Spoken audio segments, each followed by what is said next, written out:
أعوذ بالله من الشيطان الرجيم بسم الله الرحمن الرحيم لقد رضي الله عن المؤمنين إذ يبايعونك تحت الشجرة إلى آخر الآية صدق الله العلي العظيم۔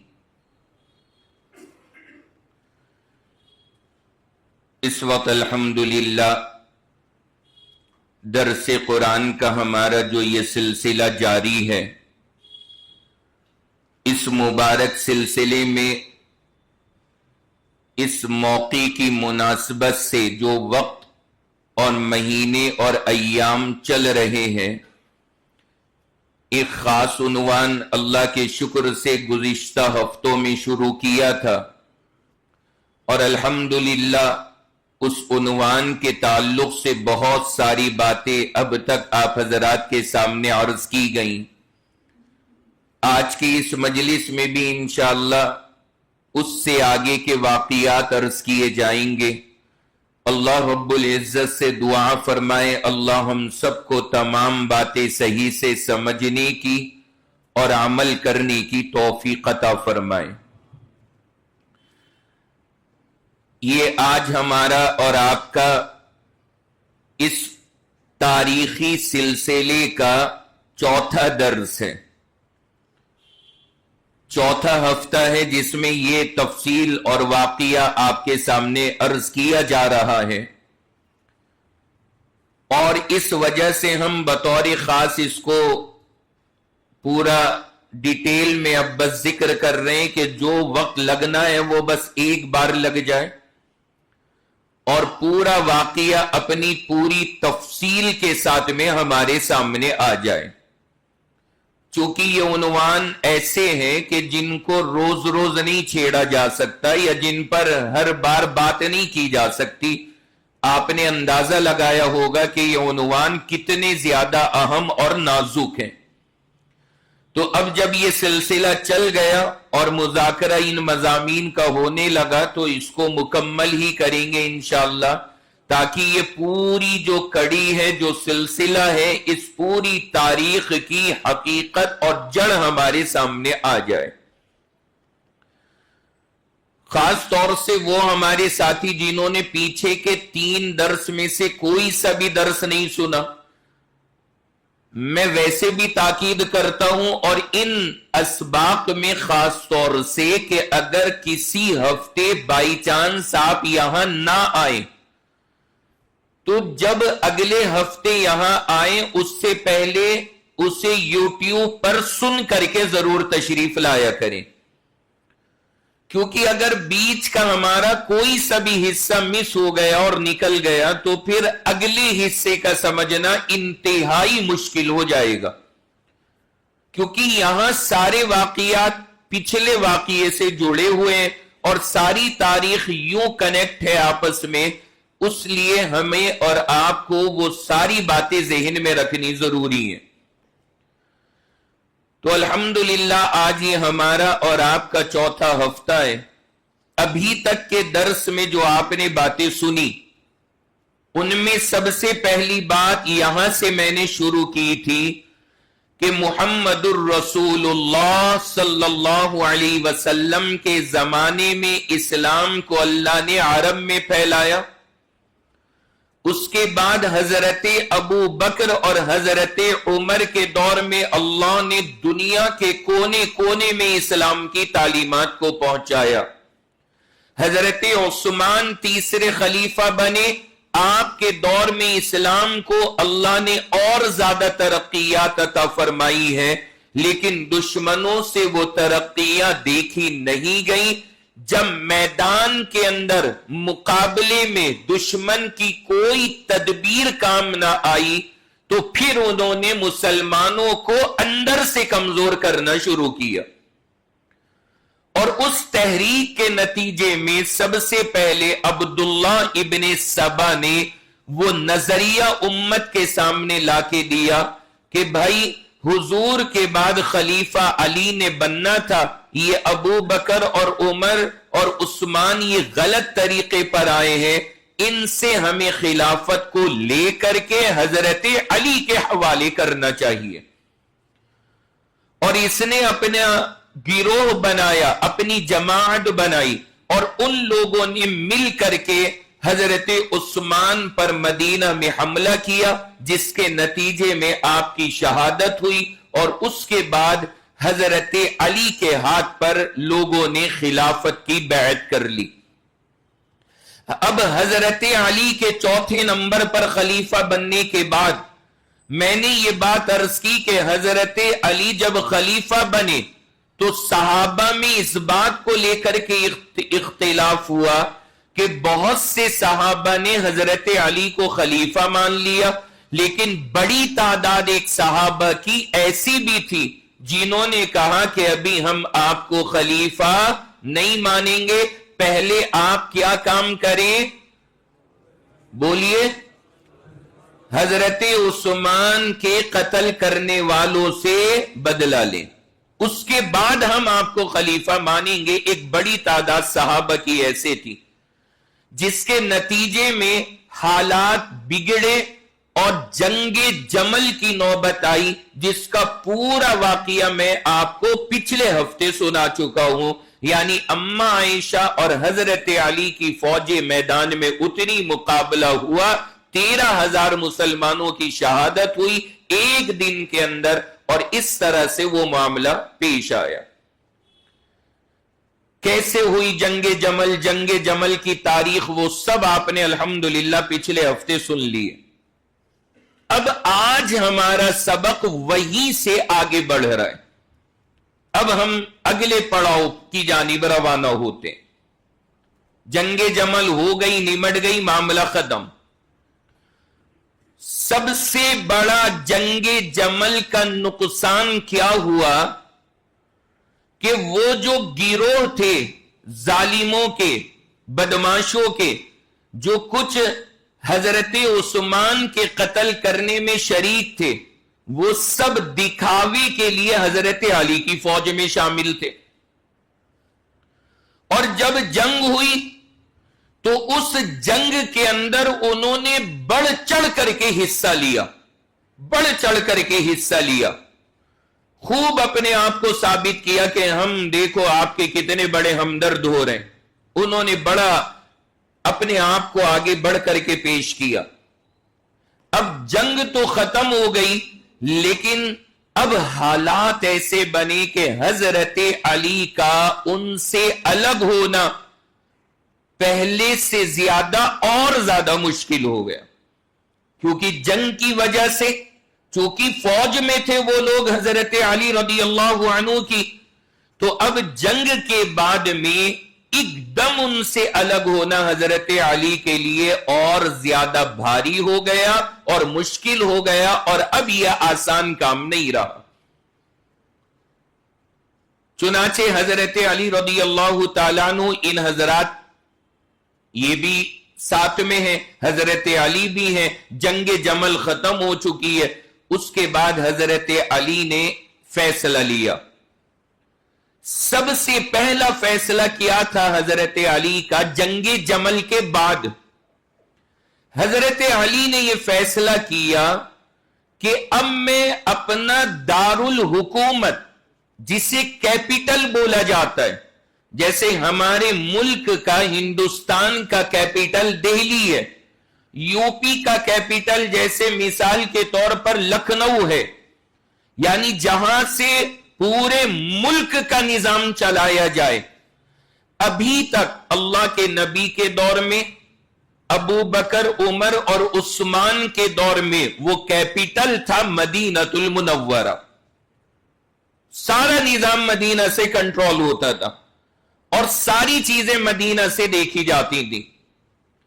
لیکن حضرت علی نے سب سے پہلا فیصلہ یہ فرمایا کہ آپ نے اپنا دارالحکومت اور کیپٹل مدینہ المنورہ سے تبدیل فرما دیا, اور تبدیل کر کے کس جگہ کو بنایا؟ وہ جگہ ہے کوفہ, جہاں حضرت علی نے اپنا دارالحکومت بنا لیا.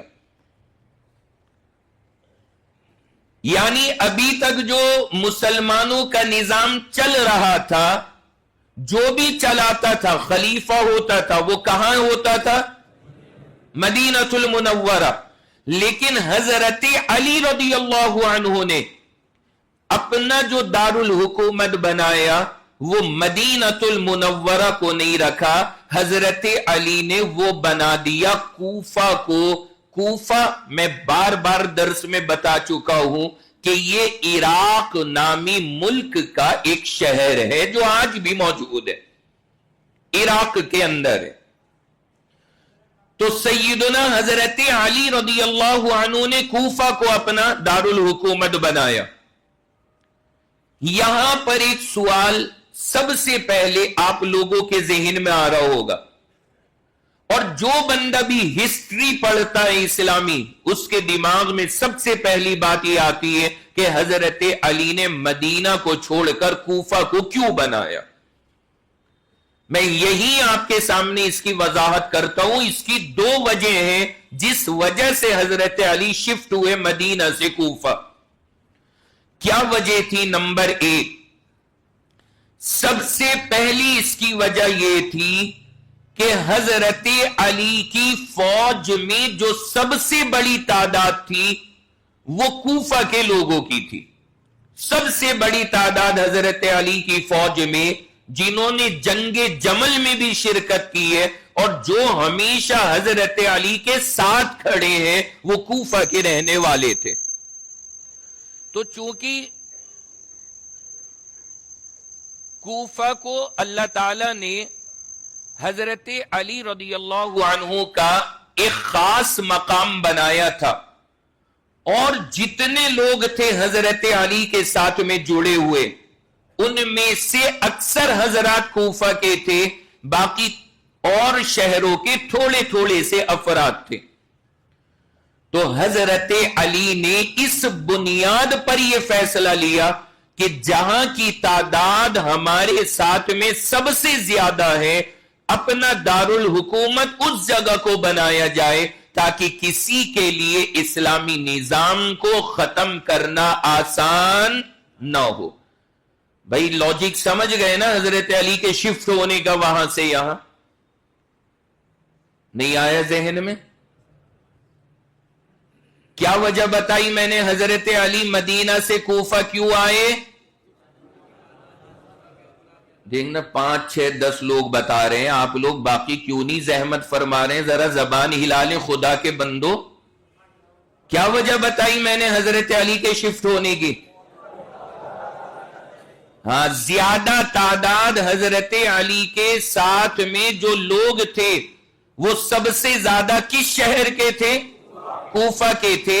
اس وجہ سے حضرت علی مدینہ سے کوفہ منتقل ہوئے. یہ پہلی وجہ ہے. دوسری وجہ علماء نے یہاں پر یہ ذکر فرمائی ہے، یہ بھی ذرا سمجھیے گا، بڑا اہم پوائنٹ ہے کہ کوفہ جو عراق میں یہ شہر ہے، آپ کو میں نے پچھلے درس میں بتایا ہے کہ حضرت علی کی حکومت کی ٹکر پر اس وقت میں جو سب سے مضبوط پاور تھی وہ کون سی جگہ پر تھی؟ ملک شام. زور سے بولیں، ملک شام. اور ملک شام میں کون تھے؟ حضرت امیر معاویہ رضی اللہ عنہ، یہ ملک شام میں تھے. اب یہ جو ملک شام ہے، ملک شام میں ایک شہر ہے، اس کا نام ہے دمشق، جو آج کل ہمارے یہاں سیریا بولا جاتا ہے. ملک آج سیریا میں ہے یہ جگہ دمشق. اب تو انہوں نے ملک شام کو بانٹ بانٹ کے ختم کر دیا سارا، ورنہ یہ دمشق بھی ملک شام میں تھا اور حضرت امیر معاویہ دمشق میں تھے.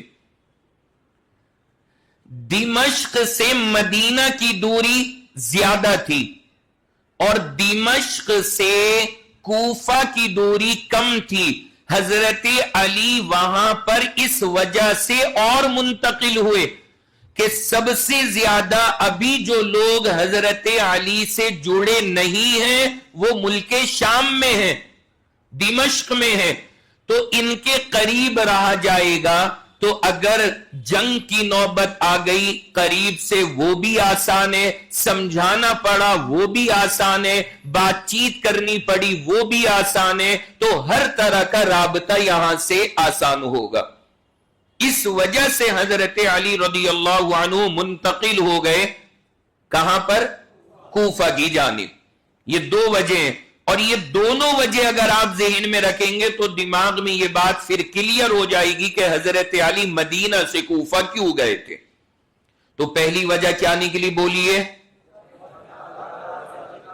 ہاں، پہلی وجہ کیا کہ سب سے زیادہ حضرت علی کے ماننے والوں کی تعداد کوفہ میں تھی، تو لاجک بھی بنتا ہے نا وہاں جانا، حضرت علی وہاں شفٹ ہو گئے۔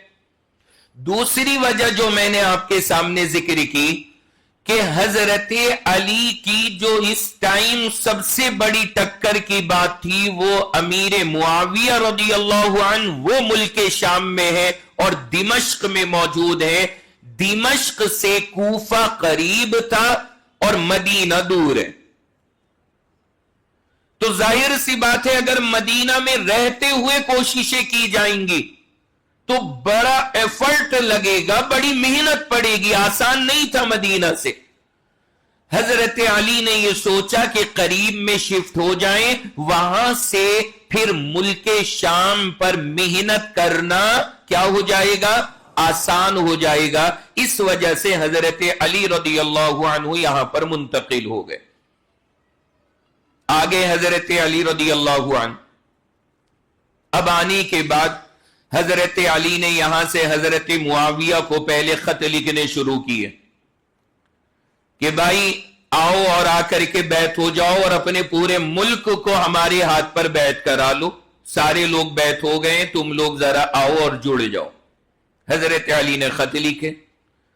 حضرت امیر معاویہ ان کی سیدھی شرط تھی، کیا وہی جس پر جنگ جمل ہوئی ہے؟ کیا تھا ان کا معاملہ کہ آپ بولیے حضرت عثمان کے قتل کرنے والے جو آپ کے ساتھ ہیں انہیں قتل کر دیجئے، ان سے آپ حضرت عثمان کا بدلہ لے لیجئے، میں آپ کے ساتھ میں ہوں، بیعت کر لوں گا، مجھے بیعت سے کوئی اعتراض نہیں۔ اب پھر وہی مسئلہ آ گیا، لیکن ظاہر سی بات ہے جو میں نے آپ کو ساری تاریخ بتائی اس کو سن کر آپ نے بھی اندازہ لگایا کہ حضرت علی کے لیے اس وقت میں فوراً انہیں سزا دینا ممکن نہیں تھا۔ حضرت علی رضی اللہ عنہ فوراً نہیں کر سکتے تھے۔ ایک تو حکومت مضبوط نہیں، اور ایک اور دوسری وجہ بڑی اہم ہے، وہ میں عرض کروں آپ کے سامنے کہ دیکھیے بھیڑ تھی، وہ تو ایک جب حضرت عثمان قتل ہوئے بھیڑ تھی نا، اب ایسا تو نہیں ہے نا کہ ان 3-4 ہزار کے مجمع کو سب کو قتل کر دیا جائے، یہ تو اسلام کی تعلیم نہیں ہے۔ اصل جو قتل کرنے میں شریک ہیں انہیں قتل کیا جانا ہے، جو اصل قتل میں شریک نہیں ہے سائیڈ میں مددگار ہیں انہیں اس کے حساب سے سزا دینی ہے۔ تو ظاہر سی بات ہے یہ سارے کام بڑے وقت طلب ہیں، یہ مقدمے سننا، کیس کو سننا، اصل قاتل کون ہے پتہ کرنا، پھر ان کو الگ کرنا، پھر مددگاروں کی پہچان کرانا، یہ سب کام یوں چٹکی بجانے کے برابر نہیں تھا، اتنا آسان نہیں تھا جتنا نظر آ رہا ہے۔ اس میں محنت چاہیے تھی، وقت چاہیے تھا، پہچان کری جائے۔ یہ 3-4 ہزار کے مجمع نے آ کر حضرت عثمان پہ حملہ کیا، ہر ایک قتل میں تھوڑی شریک ہے، کون اصل مجرم ہے اسے پہچاننا۔ ظاہر سی بات ہے یہ ساری چیزیں جب ہوتی، جب عدالتیں لگتی، جب حضرت علی مطمئن ہو کر کے بیٹھتے، پھر کیس سنتے، پھر بات چیت ہوتی، تب یہ مسئلے حل ہونے تھے۔ ابھی یہ سب ہو ہی نہیں پا رہا، تو حضرت امیر معاویہ نے یہ بات رکھی. دوسری جانب حضرت معاویہ وہی کہہ رہے ہیں کہ جی میں حضرت عثمان کا وارث ہوں اور وارث ہونے کے ناطے میرا حق ہے ان کے قصاص کا مطالبہ کرنا. وہ کہہ رہے ہیں کہ میں ان کا وارث ہوں, میرا حق ہے ان کے قصاص کا مطالبہ کرنا. حضرت عثمان اور حضرت معاویہ یہ رشتہ دار ہیں, اور رشتہ دار کیسے ذرا جوڑیے گا حساب کتاب. حضرت عثمان کے والد کا نام ہے عفان. کیا نام؟ عفان. عفان کے والد کا نام ہے ابو العاص. بول لو بھائی اللہ کے بندو, ابو العاص. ابو العاص کے والد کا نام ہے امیہ. یعنی یہ امیہ حضرت عثمان کے کیا لگے؟ نہ بولنے کا نتیجہ ہے یہ. کوئی کہہ رہا دادا, کوئی کہہ رہا پردادا, اور کوئی جو زیادہ نیند میں ہوگا نا وہ کہے گا یہ تو سکڑ دادل ہے, زیادہ ہی اوپر تک چلا گیا معاملہ. بولیں گے تو یہ گڑبڑ نہیں ہوگی. حضرت عثمان کے والد کون؟ عفان. عفان کے والد کون؟ ابو العاص. ابو العاص کے والد کون؟ امیہ. تو امیہ حضرت عثمان کے کیا لگے؟ پردادا. اب یہ آپ نام نوٹ فرما لیں دماغ میں. اب آ جائیے حضرت معاویہ کی جانب. حضرت معاویہ کے والد کا نام ابو سفیان. کیا نام؟ ابو سفیان. ابو سفیان کے والد کا نام حرب. حرب کے معنی جنگ کے آتے ہیں. یہ مکہ والے نام بھی زبردست رکھتے تھے. تو ابو سفیان کے والد کا نام حرب, اور حرب کے والد کا نام امیہ. مل گئے نا؟ امیہ کیا لگے حضرت معاویہ کے؟ پردادا.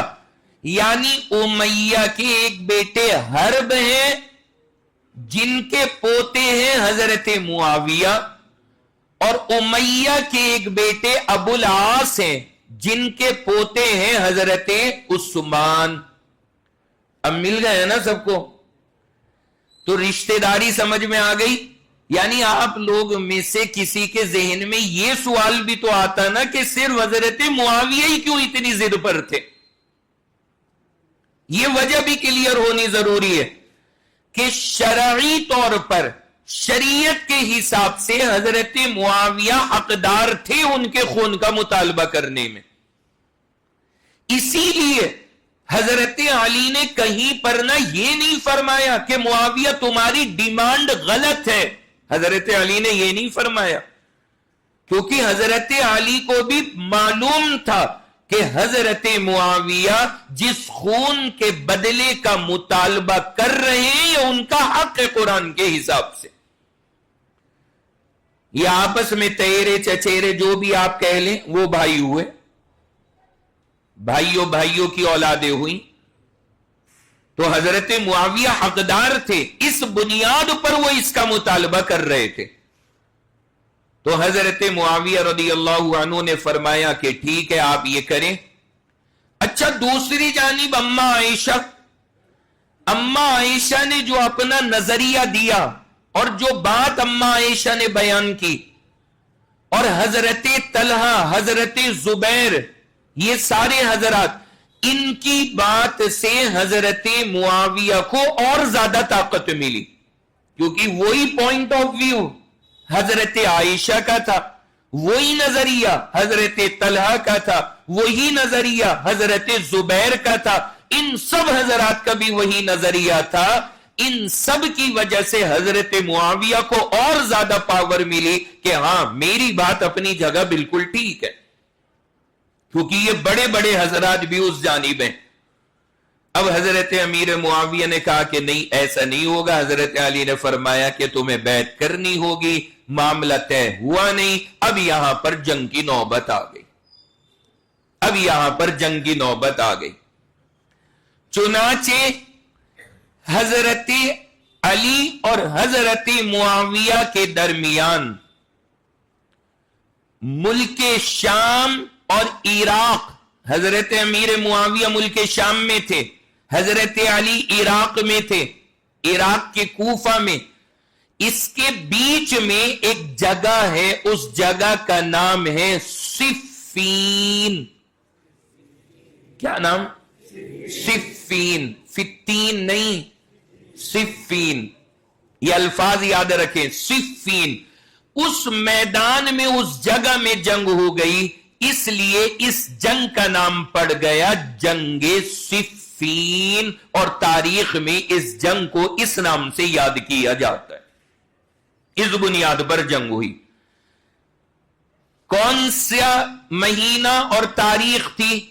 ذی الحج کا مہینہ تھا اور سن 36 ہجری تھا، یعنی حضرت عثمان کی شہادت کو پورا 1 سال ہو گیا تھا.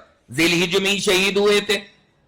35 ذی الحجہ کو سن 35 ہجری میں حضرت عثمان شہید ہوئے تھے، اور اب آ گیا ذی الحجہ کا مہینہ، اور سن کون سا ہے؟ 36 ہجری، یعنی 1 سال. یہ 2 جنگیں 6 مہینے کے فاصلے سے. حضرت عثمان کی شہادت کے 6 مہینے بعد جنگ جمل ہے جو پچھلے ہفتے سنی، اور اس کے 6 مہینے کے بعد جنگ صفین ہے جو آج آپ حضرات سن رہے ہیں.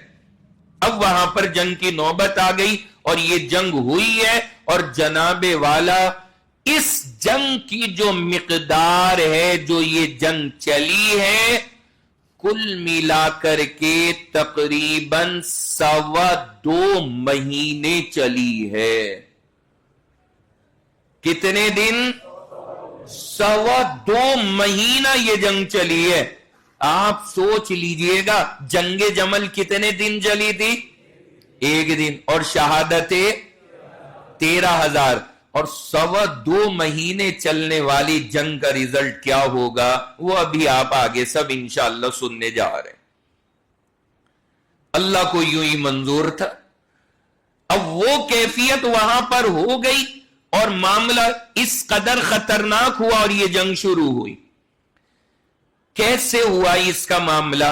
اب میں ذرا جنگ کی شروعات آپ کو سمجھاتا ہوں. یہ تو میں نے گراؤنڈ سمجھایا، جنگ کا میدان تیار کیسے ہوا.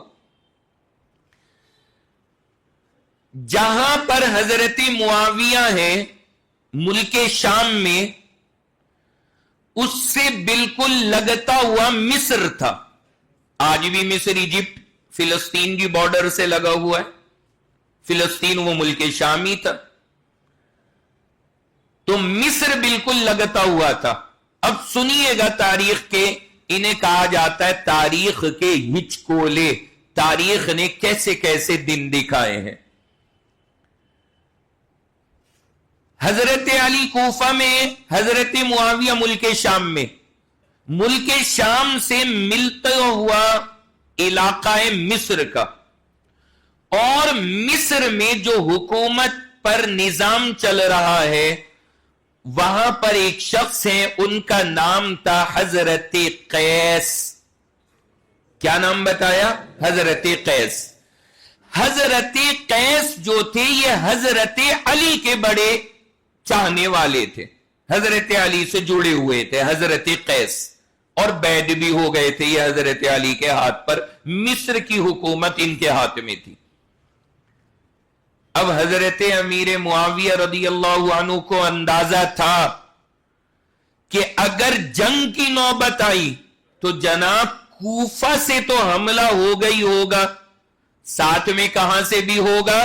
مصر سے بھی ہوگا، کیونکہ وہاں پر قیس نظام دیکھ رہے، اور قیس کس سے جڑے ہوئے ہیں؟ حضرت علی سے. تو حضرت امیر معاویہ کے ذہن پر بڑا بوجھ تھا، یا اللہ ڈبل مقابلے کیسے برداشت کریں گے. بندہ ایک طرف تو جنگ لڑ سکتا ہے، 2 طرفہ جنگ کیسے لڑی جائے گی. لیکن قسمت نے کیا گل کھلایا، ایسا تختہ پلٹا کہ کہانی کچھ اور ہو گئی. حضرت قیس نے حضرت علی کو خط لکھا. کیا لکھا؟ انہوں نے خط میں لکھا کہ حضرت مصر کے اندر سب آپ کے چاہنے والے ہیں، سب آپ کے نام پر بیعت ہو گئے، لیکن تھوڑے سے مٹھی بھر لوگ ہیں جو ابھی ماننے کو تیار نہیں ہے. وہ وہی کہہ رہے ہیں کہ پہلے بدلہ پھر بیعت. کچھ ہے مٹھی بھر. حضرت قیس نے لکھا کہ میں نے انہیں ان کے حال پہ چھوڑ دیا ہے, کب تک رہیں گے, اتنے سے ہیں, تھک ہار کے یہ بھی آ جائیں گے. یہ خط لکھ کر کے حضرت قیس نے بھیجا کس کو؟ حضرت علی کو.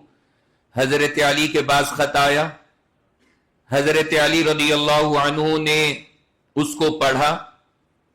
وہاں پر حضرت علی کے پاس میں کچھ لوگ تھے, انہوں نے حضرت علی کو مشورہ دیا کہ نہیں حضرت, انہیں کہیے حضرت قیس کو کہ وہ جو مٹھی بھر ہیں انہیں چھوڑے نا, انہیں کہیں کہ بیعت ہو جاؤ ورنہ تمہاری خیریت نہیں ہے, انہیں بخشے نا, ورنہ کبھی پتہ لگا یہ ایک انگارہ اور پھر بعد میں شعلہ بن جائے.